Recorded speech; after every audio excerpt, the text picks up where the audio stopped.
Hi Debra. Hi, how are you? Very good, how are you? I'm fine, thank you very much. Great to meet the President of the Students' Union at last. And you! I'm excited to talk to you a bit about who you are and what you are going to bring to the University of Brighton.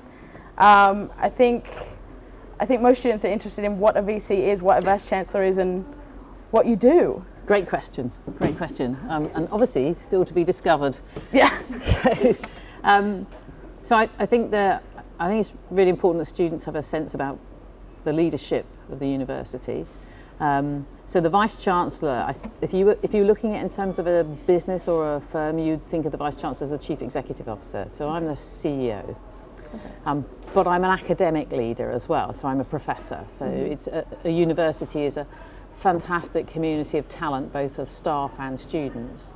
And my job is to take all that talent, to work with everybody, staff, students, alumni, our external partners, and to set out what our vision is for the next 5-10 years. Okay. And then work out how we're going to get there, how I bring everybody's talent together, how we look at how we use our resources, what we need to do outside the university to bring the resources and the talent together to achieve our ambitions. Mm-hmm. So that's essentially, right, in big terms, what a Vice-Chancellor does. Okay, so why should students be interested in your role? What relevance do you have to them? Yeah, good question. It's the same as the leader of any organisation to every single member of that community. I mean, the difference with a university obviously is staff and students, but I see students are part of this intellectual community, and that's what we are as a university. So it matters, I hope, to students because you come and you join the community and we create the conditions and we are doing hopefully the best we can for you to develop your potential. So the conditions that we create, the programs that we offer, the facilities that we provide, and I hope are clearly incredibly important to that experience. And I'm sure students should matter about that because it's also your university. Yeah. You will be an alumnus of this great institution. So all of that matters, I hope. Yeah. So as a student union, we obviously work in partnership with the university. And a good relationship is obviously important to us because we need the support from the university. So I'm interested in, and I'm sure many students are interested in, how you're going to support our relationship and how we can work together to make the student experience better. Yeah. So for me, the Students' Union, the role of the Students' Union in any university is really important. And I think, and if you wanted to, if you look back at previous universities where I've worked, Imperial College London, University of Southampton, I'd be very happy for you to go and to look back and see the things that I've done with the Students' Union. So for me, the union's really important. It plays such an important role in student life. Yeah. The relationship, though, the thing I really wanted to emphasise is that you have union in your title for a very good reason. So whilst we clearly really need to work in a collaborative and productive partnership, there will be times when you must absolutely, legitimately challenge and represent students' rights and challenge us as the university. So you're not, I think it's always an interesting thing to articulate that the union is not the university. Absolutely. But we're a mutually beneficial relationship for students. Yeah. So it's perfectly fine as far as I'm concerned. You're the president of the Students' Union, I'm the Vice-Chancellor of the university. You know, we need to have a really good collaboration, but there are times when you absolutely need to hold me to account. Absolutely. I think for as a president and as a student union, I think that something that could definitely benefit us is to have quicker, more transparent decisions making, and I think that there needs to be more trust in us as a student union that we are representing students and we're doing the best that we can for our members. And I think that if we can create that relationship where I can come to you and say, this is what's important to students right now and we need to do something about it, that I can believe that will go ahead. Yep. I completely get the point about decision making and transparency, and it's interesting in the context of the proposals the government have set out about changing higher education. Transparency is going to be really important. Absolutely.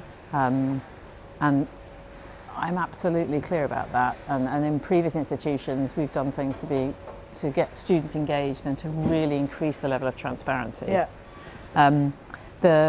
I'm assuming that you and I will meet on a regular basis. You lead the Students' Union, I lead the university, and if we can't have dialogue and talk about issues, then something's gone not quite right. Yes. So no, I'm absolutely clear about that, okay. and would absolutely welcome it. And equally meeting with the rest of your great sabbatical team, and it's the years after you as well. I mean, this is a relationship I want with the Students' Union for the duration of my term as Vice-Chancellor.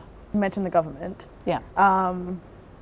Because a lot of people are nervous about TEF. Yeah. So the government have only just released the Green Paper. Yeah. Here we are in early December, and there's lots of consultation. I think the issue that we probably need to think about, TEF is a mechanism to reflect the sector. It's a little bit like league tables. Yeah. And from what I've read of TEF so far, the fundamental though is we as an institution need to have our performance right.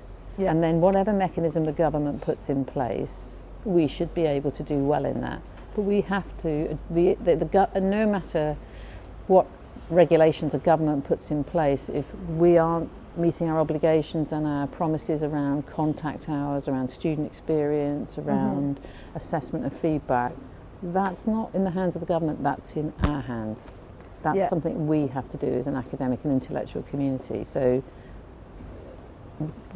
in some ways the TEF, the government's intent is to highlight the importance of teaching quality and the whole education process. How can we do nothing? I don't think we should do anything other than embrace that. I think that's absolutely, and I important. think that for that sole purpose it's incredibly important. I think that anything that helps the student experience and makes their education better and the delivery of that education better, I think what people are most nervous about, what I'm nervous about, is that relationship that we'll have to fees. Yeah. And whether we will increase them, and if students are aware of this, knowing that if they give great feedback to their lecturers and their modules, they won't do it if they know that. So do you know what I mean? So if you read the detail of the Green Paper, because the NUS have had this campaign, haven't they, about use the NUS as the NSS as a lever to not lift fees. I think in terms of the detail, I think what the government have worked out as they've been going through shaping up the Green Paper, that it's not as easy as probably people thought about how you put a framework together, because we've still got phenomenal basic responsibilities in terms of quality. So the fee thing and the fee cap is related to inflation at the moment. There is no inflation. So I think that's a good few years down the line, and at the end of the day, that for me also has to be based on an assumption of a clear value proposition to our students. Yeah.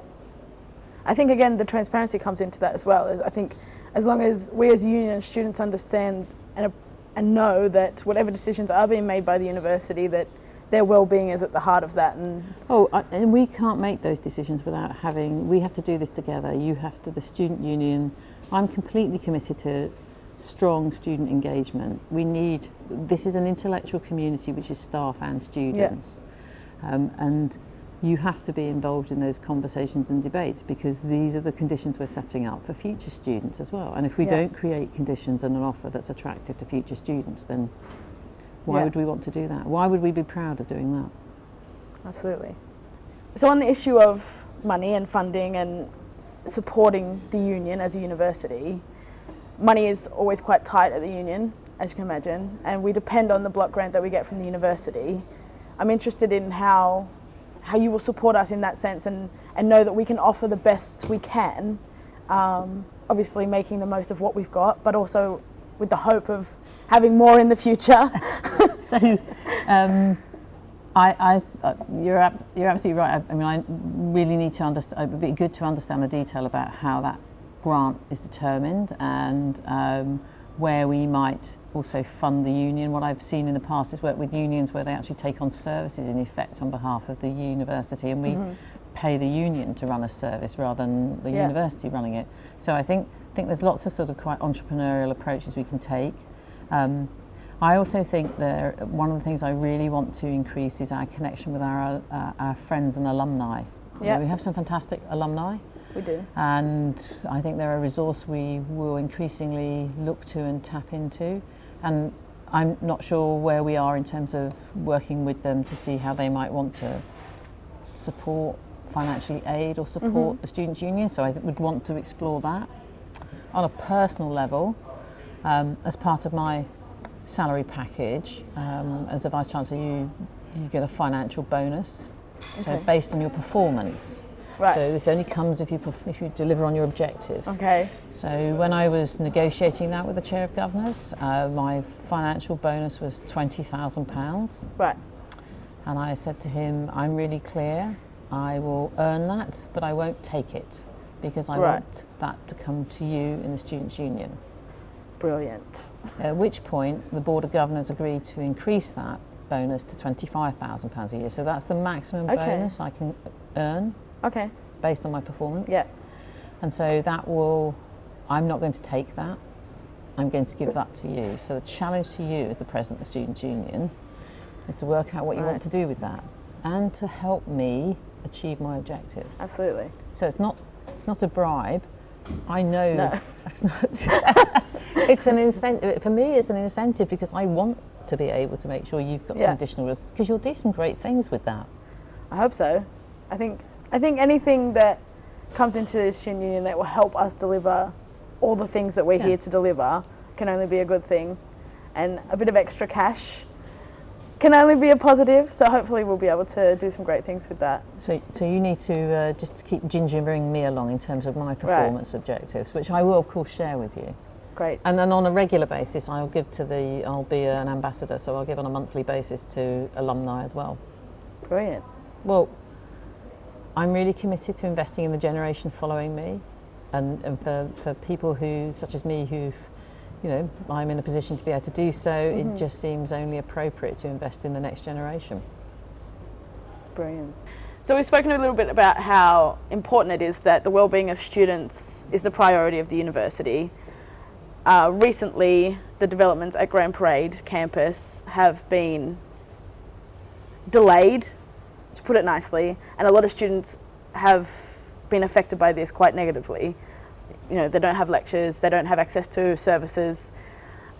I think it's really important for me and for students to know that things like this, once you obviously come in, won't happen. And I think that, things happen and things get delayed, and we understand that, but the well-being of the student is the priority. It needs to be the priority, and it just can't, it's not good enough that they don't have access to services that they need, or that their lectures are being rescheduled and nobody knows, and it's dangerous, So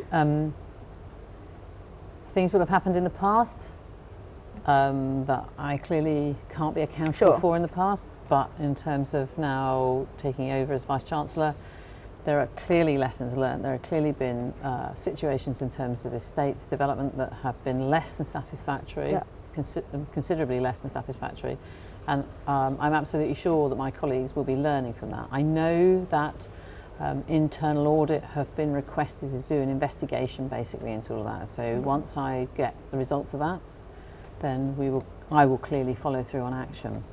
I think though what that captures is a bigger challenge across the whole higher education sector, and certainly in the university, which is we have to continue to invest in our estate and our infrastructure, but we have to do it in a way so that we don't fundamentally disrupt the day-to-day business of the institution. Not always easy, I have to say.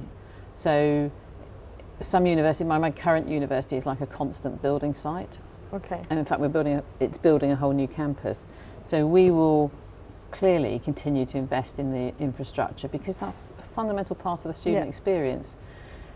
And buildings age and things have to be done and infrastructure needs to be changed and altered. So I can't say that the scaffolding will ever go away. Sure. But clearly we need to manage when we've got the cranes and the scaffolding and the builders in, and make sure we don't disrupt experience.